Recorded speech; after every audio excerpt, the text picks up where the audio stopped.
Knights, castles, swords, shields, kings, queens, magic, mages, dragons. That's the type of stuff we're talking about today because we're talking about 20 new and upcoming medieval games for 2024. Medieval, of course, can be pretty broad. That's how we're treating it. It's not strictly a medieval time period. It's just games that have some of those specific elements. And believe it or not, there's a lot of cool ones to talk about. We got 20 games, so let's get started off with number 20. Kinstrife is an upcoming game that's a medieval strategy RPG, but with the main hook being realistic physics simulations. As you can see on screen here with the combat, they're striving for realism with a bunch of different detailed levels of physics to articulate character movement, the swing of swords, and realistic damage. And while it might look goofy to some people out there, this type of combat is actually something that people really want. So Kinstrife isn't the first game to do this type of physics-based combat, but it is the first to implement it in a full medieval strategy RPG world, where you're going to create your own character, you're going to wander around and explore towns and go on quests to try and become a bigger knight or just general adventurer. So while at first glance to some people it might seem goofy, this is something that a lot of people have been wanting for a while. It's also just non-linear, single-player game, specifically set in 13th century Germany. There's a lot of potential here. It's from a small studio. This is really the only thing we've seen that they've worked on, but it has a lot of cool ideas. As of right now, Kinstrife is just slated as coming soon, but we're expecting to see more pretty soon. Next, over at number 19, we have the Quinfall, which looks to be a pretty massive and ambitious MMORPG. Absolutely vast worlds, a bunch of different types of characters to really build out. We've seen knights, archers, rogue type characters, characters that do magic. Apparently the game is going to have dozens of different professions. And they're going for full medieval fantasy here, but covering a variety of different regions, a lot of environmental variety, apparently taking advantage of RTX and ray tracing, and it's apparently going to have a full-featured story as well as all the MMORPG elements. So this is a lot. So while the developers are being somewhat transparent and showing off a lot of their updates on a YouTube channel, on the other hand, there's a lot of speculation out there and disappointment that apparently a lot of the game is just using Unreal Engine assets just thrown together in a game. So there is a lot of debate out there as to whether or not this game is going to be good. We're going to wait and judge the final release, of course, but as of right now, we're probably going to be seeing more from the Quinfall this year. Next, over at number 18, we have Project Awakening. This game was revealed on a PlayStation showcase as a PS4 title in 2018, and then by like 2019, it kind of went dark. It is from Cygames, who more recently you may remember made Grand Blue Fantasy Versus, but Project Awakening just looked like something different. It was like a big, massive medieval fantasy action RPG with potentially some really cool combat. You playing as a knight, like killing these big dragon bosses, almost kind of like more of an action combat-oriented Dragon's Dogma, like something a little bit more over the top. Unfortunately, they went quiet for a while with this game, and only just recently did the developers confirm that the game is still in the works and that it still exists. This was thanks to some journalists spotting the game confirmed as still being in the works in the publisher's earnings call. So we had seen a little gameplay and a thing in 2021, and we're expecting to see more from this one soon. And we hope we do because it did look really sweet. Next, over at number 17, we got something totally different. It's Legendary Tales in VR. This thing is just really cool if you're kind of like an old school RPG fan. This has been in early access for a while and pretty known in the VR community, but now in 2024, it's gotten its full release and it's kind of getting out there in more places. And essentially, the best way I can pitch it is something kind of like Oblivion or like kind of like old school Elder Scrolls, but in VR. The graphics are kind of lo-fi, but they have this really charming appeal to them, and you can kind of live out your knight fantasy here. There are a lot of games that have given you a sword and a shield and let you go crazy in medieval fantasy, but I just think the way that Legendary Tales goes about it, you know, the vibe, the tone to it all, is really, really unique. To be totally frank, I don't think GameRanks talks about VR as much as it should, so that's why I'm mentioning this. Next, over at number 16, we have The Awakener, Risen. Now, get past the generic title and you'll realize that this game is essentially an open-world action RPG set in a medieval Europe, but with a fantasy spin. And we're bringing this one up because it has been in the works for a while. It seems like 2024 is the year where it's going to release, and a lot of people have kind of dunked on the game by saying it's a ripoff of Dragon's Dogma, and yes, from some of the gameplay you can argue that, but the game has its own thing going on. A little bit of a different style, some really cool enemy types, types, and we're hoping something good can come from this. And you know what? If it does really turn out to feel like a Dragon's Dogma 2 ripoff, hell, there are some people out there that just want more Dragon's Dogma 2. So you could possibly get it with the Awakener Risen. We won't know for sure until we actually get our hands on it, but yeah.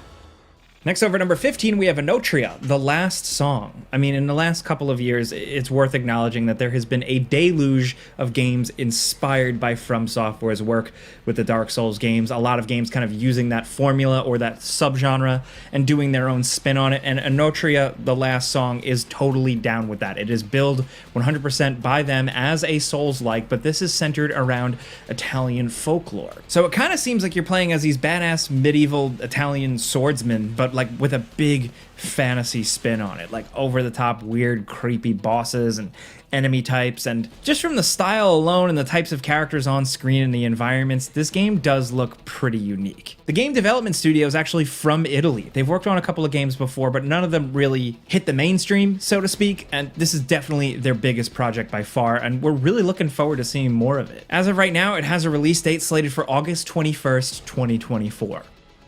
Next over at number 14, we're going to mention it. We've mentioned it in a lot of lists. It's Dragon Age Dreadwolf. EA and BioWare have been working on this one for a long time now, and we're really hoping and kind of speculating that 2024 is the year where we see it. It's been teased in the past. We've gotten little things, you know, we've gotten the title, we've gotten little cinematics, but nothing really substantial. And they've been working on this thing for so long. Dragon Age fans are really chomping at the bit. And like elephant in the room, there's obviously some huge potential here for BioWare to win back some fans. I don't know if you know this, but they've had some issues with the last couple of games. So this could essentially be their return to glory or another big misstep. We don't know for sure just because we haven't seen anything, but we think 2024 might be the year. At least we hope. Next over at number 13, here's something a little different. It's called Mirthwood. Check this out. This is like an isometric adventure in a medieval fantasy world where you create your own character, you kind of pick your character archetype, and you go out in the world and adventure. Seems like there's some survival elements, you're hunting, you're crafting, but you're also fighting enemies, getting quests from villagers, and just the art style and everything about it is different. It's refreshing. We played so many gritty, realistic, awesome medieval battle simulators and stuff like that. Sometimes I like a little bit more of an old school top-down RPG adventure, and this one, with the medieval fantasy vibes, seems like it could scratch a perfect itch. As of right now, this is slated for third quarter of 2024, and we can't wait to see more. Next over at number 12, we have Avowed. This is Obsidian's next big game. Obsidian, of course, the maker of legendary RPGs like Fallout New Vegas. This is their big collaboration with Xbox Game Studios, who now owns them.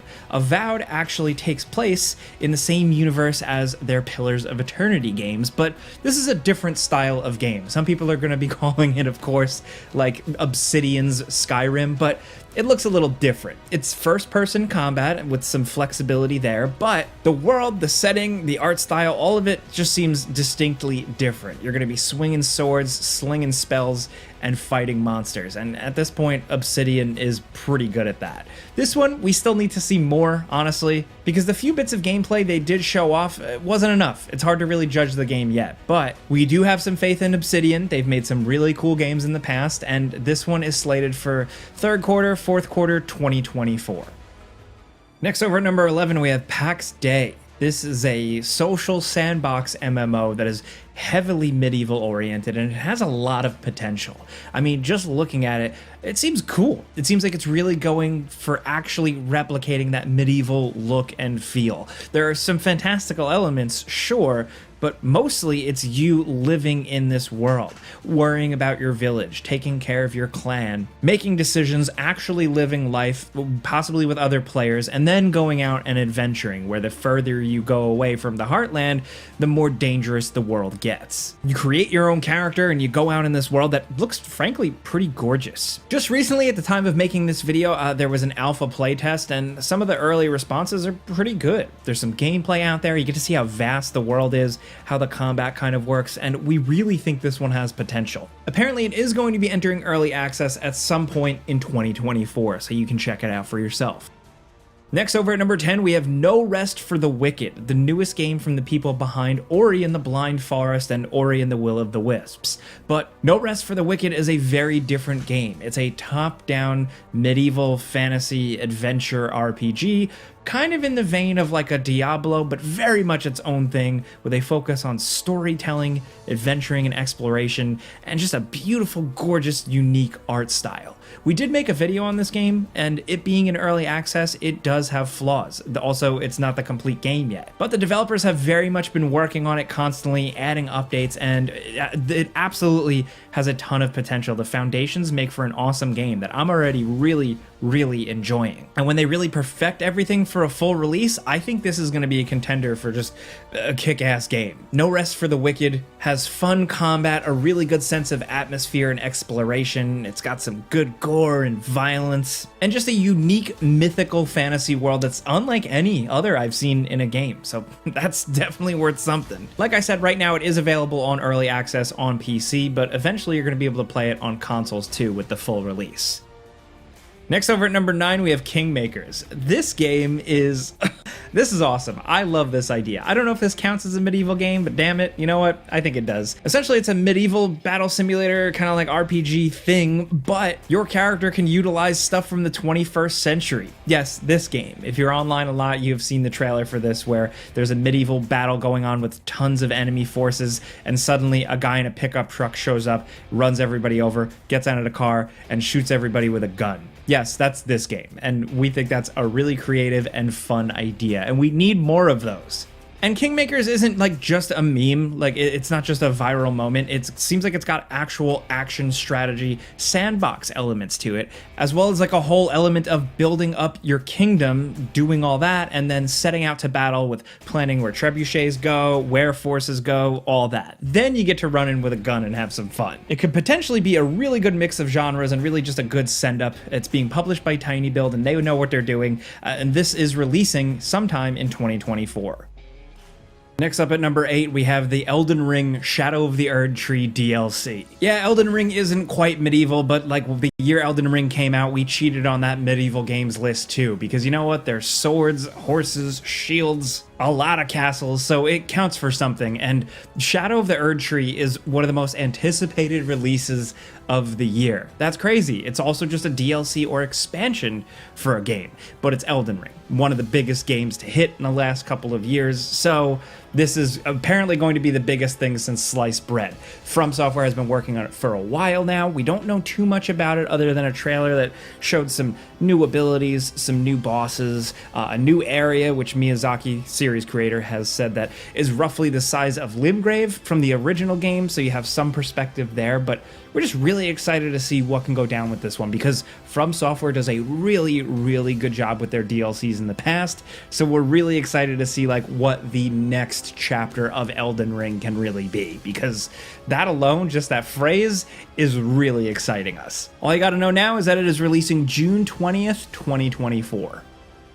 Next, over at number 7, we have Chrono Odyssey, a game that's been in the works for a while, and frankly, it doesn't have a release date, but it looks absolutely awesome. We've seen knights on horseback running from monstrous dragons, you playing as kind of like a knight in shining armor with sword and shield, witches, mages, all of this going down almost as like MMORPG raids, because the game is an MMORPG, specifically for PS5. It's been heavily featured on the PlayStation YouTube channel and some gameplay trailers, and there's gotta be something to this one. The world looks absolutely massive and gorgeous. There's like 5 enemy factions in the game, and the Unreal Engine graphics are really working here. Again, this is another ambitious one. Frankly, I think at this point, high-powered, big-budget graphics MMORPGs just tend to be. We haven't really seen many pop off, but Chrono Odyssey is gonna give it a shot, and it seems like it's releasing in 2024.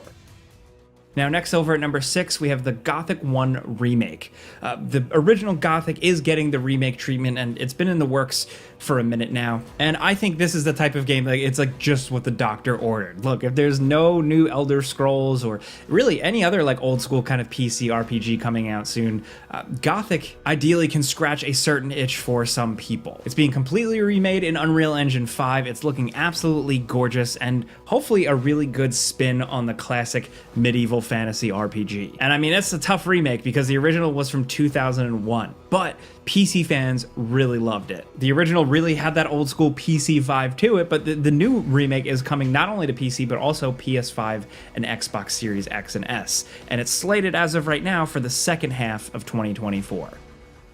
Next, over at number 5, we have Blight Survival. This one was announced a few years back and it made a splash thanks to its stunning visuals. A lone knight wandering through a plague-ridden landscape, slaying zombies. Absolutely stunning graphics, good, chunky, almost realistic, weighty combat, and people were just into that, man. But believe it or not, this game is more than just an adventure. Apparently it is going to have a story, but it's actually a medieval co-op extraction game. So you're going to be playing this with other people. This isn't just like a single player adventure. Some people want that, some people don't, but I think either way, some of this zombie killing and just like the atmosphere and tone here looks really, frankly, incredible. The fact that it seems like it might kind of have some survival horror elements to it too really have us excited. We haven't heard much from this one recently, but we're hoping it comes back in full force in 2024. I had to talk about this one because it's cool. Next, over at number 4, we have Senua's Saga, Hellblade 2. This is continuing the story of the original game, featuring a woman suffering from psychosis, but now adventuring to Iceland and engaging in battles with giants, men, and all kinds of weird, crazy stuff. Visually and tonally, I'll say with the original Hellblade and this one, there's nothing else out there quite like this. We've seen this type of style or vibe in films, but not in a game, and that's why I think the Hellblade games are special. I really hope the second one can really continue the momentum of the first, kind of expand on the combat and stuff, because this adventure does look really cool and gritty and frankly kind of scary. Thankfully, we'll be able to check it out soon. We don't have to wait too much longer because it's releasing May 21st, 2024. Next, down at number 3, we have Dragon's Dogma 2. This is one of the big RPG releases of the year, and it seems like Dragon's Dogma fans are absolutely loving it. Capcom knew what they were doing here. This game is a niche cult favorite, so they gave us more. They didn't reinvent the wheel, they made a sequel and carried those elements and those ideas and tried to flesh them out and make them better in a 2024 package. The game absolutely has flaws, but it also has a ton of charm and a bunch of content to play through in a really unique world with fun combat and character building and companion system. There really aren't any other RPGs like Dragon's Dogma and now 2, and I'm really curious to see how these games influence game development moving forward. Are we going to see other games really try and do a Dragon's Dogma type thing? We mentioned a game previously, but I don't know. There's something about Dragon's Dogma 2 and the development team behind it, like maybe it's just their magic. It's something that you can't quite replicate. So Dragon's Dogma 2 is definitely something you should consider looking into if you haven't already. Next, down at number 2, we have Manor Lords. This just released in early access for PC, and this is just a really cool idea for a game. It's being developed by a very small team, and it's a medieval strategy game that is actually all around city building. So while you are a person walking around and you can do like the big, large-scale siege tactical battles that you've seen in a lot of other medieval games, there's also a lot of city building elements to this that just make it seem a bit more compelling. Farms, houses, wells, roads, commerce, all that stuff that city builders really love is here with all the medieval battling stuff too. Falcon did the before you buy on this one and came away really liking it. It's got a lot of good elements. It is in early access, so there's some stuff it really needs to work out. But in terms of the idea, the strategy, medieval city builder kind of simulation hybrid, it really does a good job making good on those promises. Now finally, down at number 1, we have Kingdom Come Deliverance 2. This is the follow-up to Kingdom Come Deliverance, a game that had a cult following for a reason. It launched kind of in a rough state, but turned out to be a really unique experience centered around realism and some solid survival and simulation elements in a package that just really emphasized realism and storytelling in war-torn medieval Europe and the journey of the hero, essentially. And with the second game, you are continuing the footsteps of that hero, Henry, with a game that looks like it has a lot more action, a lot more combat, a more advanced main character, and the story just continuing. Warhorse absolutely crushed it with Kingdom Come Deliverance, not only just like the game, but also the long-term support. So Kingdom Come Deliverance 2, now with a bigger budget and more time, just has the potential to be a huge success and a really cool game. Thankfully, even though this game was just announced not too long ago, we know it's coming in 2024, so we're going to play it soon. But those are 20 new medieval games of 2024. Like, comment, and subscribe.